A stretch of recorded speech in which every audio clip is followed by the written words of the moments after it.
এই যে অস্ট্রেলিয়ার সিডনিতে এই যে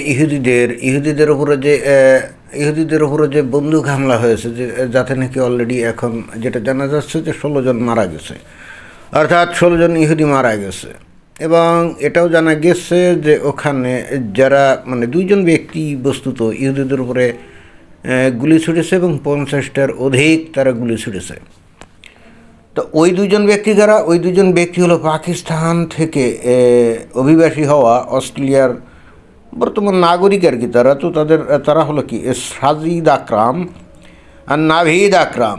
ইন্টারেস্টিং ব্যাপার হলো সাজিদ এবং নাভিদ এরা হলো বাপ আর ছেলে। সাজিদ আকরাম হলো বাপ আর তার ছেলে হলো নাভিদ আকরাম। তো এখন এরা অস্ট্রেলিয়াতে গিয়ে তারা তো অভিবাসী হয়েছে, বাট হঠাৎ করে তাদের মাথায় জিহাদি চিন্তা চলে আসছে, নবীর হুকুম ইহুদিদেরকে হত্যা করতে হবে, তাই না? তো সেই কাজটাই কিন্তু তারা করছে। ইন্টারেস্টিং ব্যাপার হলো এবং বিস্ময়কর যে বাংলাদেশের মিডিয়া থেকে খবর দেওয়া হচ্ছে যে এই যারা নাকি এই গুলি ছুড়িয়েছে তাদের নাম তারা জানে না, কিন্তু এদের মধ্যে একজনকে কিন্তু ওই জাপটে ধরে তার কাছ থেকে অস্ত্র ছিনিয়ে নিয়েছিল এক যুবক। নাভিদ আকরামের কাছ থেকে অস্ত্র ছিনিয়ে নিয়েছিল এক যুবক, এবং সে ঘটনাচক্রে সিরিয়া থেকে অভিবাসী হওয়া অস্ট্রেলিয়াতে একজন মুসলমান। তো বাংলাদেশের মিডিয়াগুলো কিন্তু এই যে নাকি অস্ত্র ছিনিয়ে নিল তার নাম কিন্তু বাংলাদেশের মিডিয়া জানে। যেমন এই যে দ্য বিজনেস স্ট্যান্ডার্ড, তারা কি করছে, তারা হেডলাইন দিয়েছে কি, বন্ডি বিচের হিরো কে এই আহমেদ আল আহমেদ, হ্যাঁ একজন মুসলমান, সেই বস্তুত ওই যে গুলি বর্ষণকারী যুবক নাভিদ আকরাম তার কাছ থেকে বন্দুক ছিনিয়ে নিয়েছিল। এবং এই যে কালবেলা পত্রিকা, সেখানেও দেখা যাচ্ছে যে সিডনিতে বন্দুকধারীকে জাপটে ধরা বীর একজন মুসলিম। অর্থাৎ যারা নাকি গুলি করছিল তাদের পরিচয় কিন্তু এরা জানে না, কিন্তু যে নাকি একজন গুলি দিচ্ছিল, অর্থাৎ গুলিকারী এক নাভিদ আকরামকে যে জাপটে ধরলো তার পরিচয় জানে। খুব ইন্টারেস্টিং ব্যাপার, তাই না? অর্থাৎ এত ঘটনা ঘটালো ওই 2 বাপ আর বেটা, তারা হলো কে, সাজিদ আকরাম আর নাভিদ আকরাম।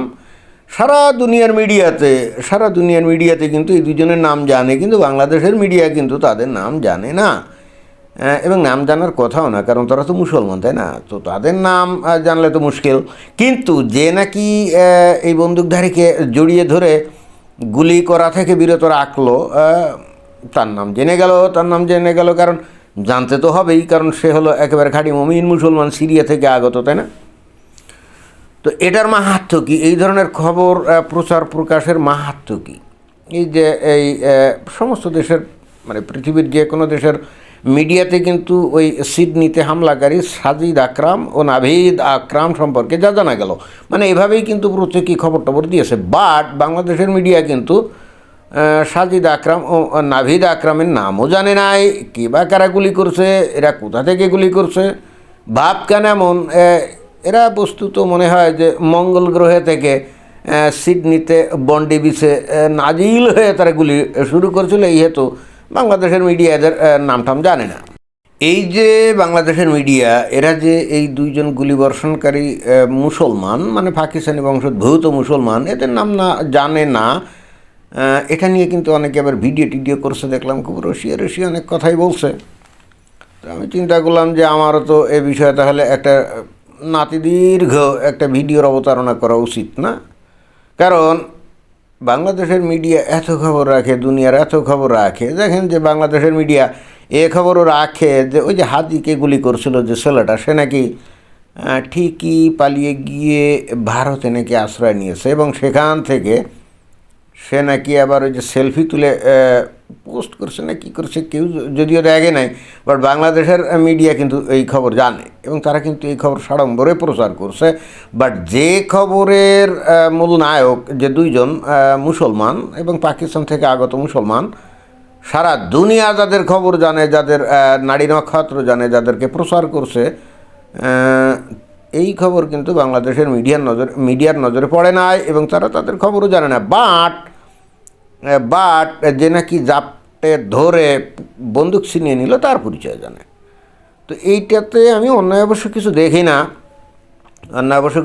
না, বাট আমি আসলে যেটা মানে বলতে চাই সেটা হলো যে বাংলাদেশের মিডিয়া জানে না বলে বাংলাদেশের লোকজনও যে জানবে না, বিষয়টা কি তাই নাকি? মানে আসলে বিষয়টা কি?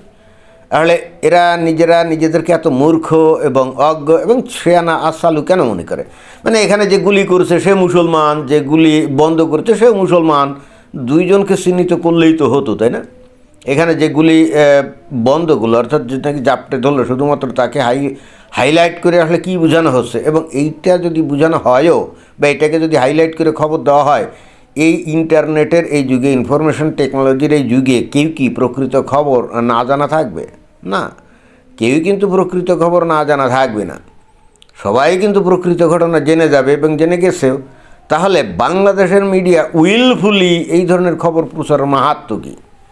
মাহাত্ম্য এটাই যে বস্তুত এই ধরনের খবর ছাপিয়ে মানে মমিন মুসলমানদের কাছে তারা বাহবা পেতে চায়। কিন্তু কথা হচ্ছে যে মমিন মুসলমানদেরকে কাছ থেকে বাহবা পেলে এতে কি মমিন মুসলমানদের উপকার না অপকার বলেন? আমার মনে হয় যে প্রকৃত তথ্য মমিন মুসলমানদের কাছ থেকে গোপন গেলেই মমিন মুসলমানদের সবচেয়ে বেশি ভয়াবহ ক্ষতি।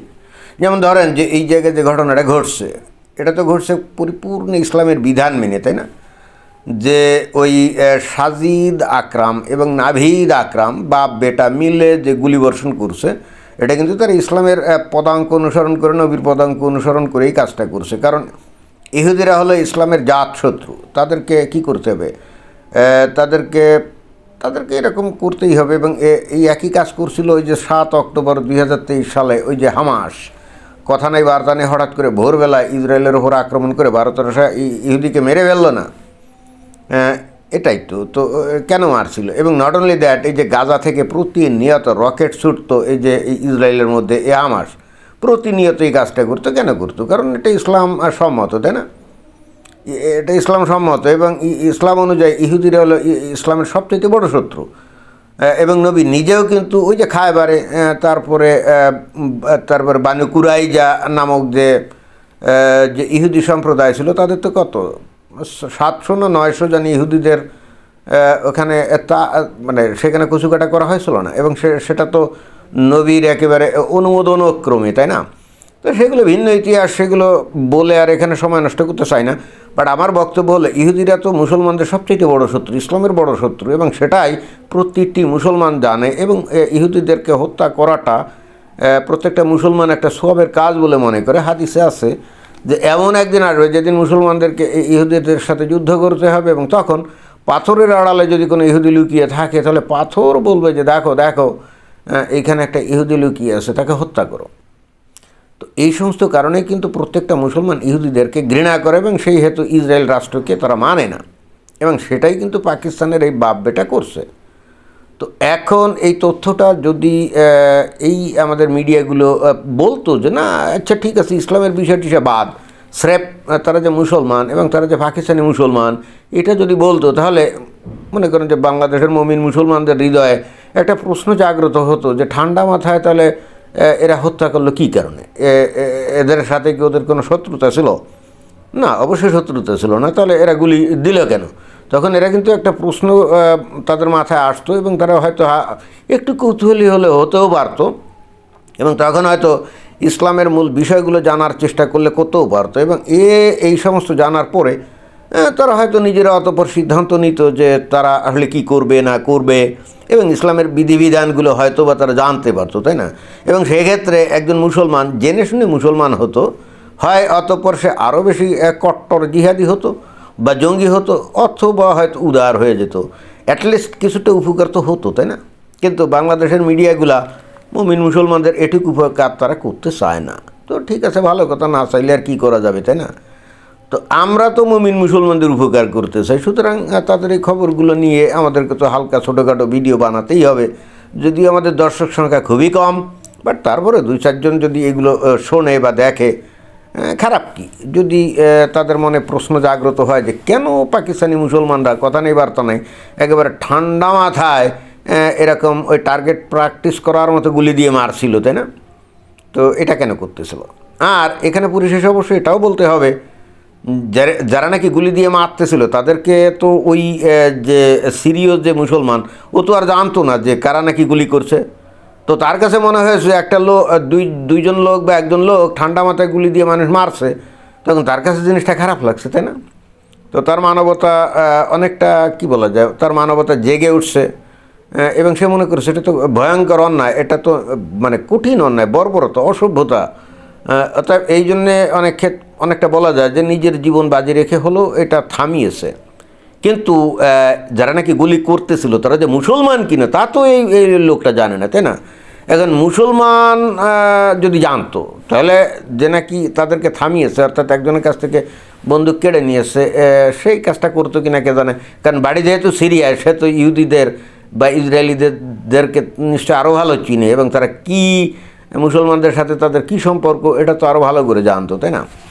তো তারপরেও যেহেতু সে থামিয়েছে, তার জন্য সে ধন্যবাদ পেতেই পারে, এতে কোনো সন্দেহ নাই। আসলে সে অনেকগুলো লোক বাঁচিয়েছে, এর জন্য কিন্তু ইহুদিরা তার কাছে কৃতজ্ঞ থাকতেই হবে, এতে কিন্তু কোনো সন্দেহ নেই। ধন্যবাদ।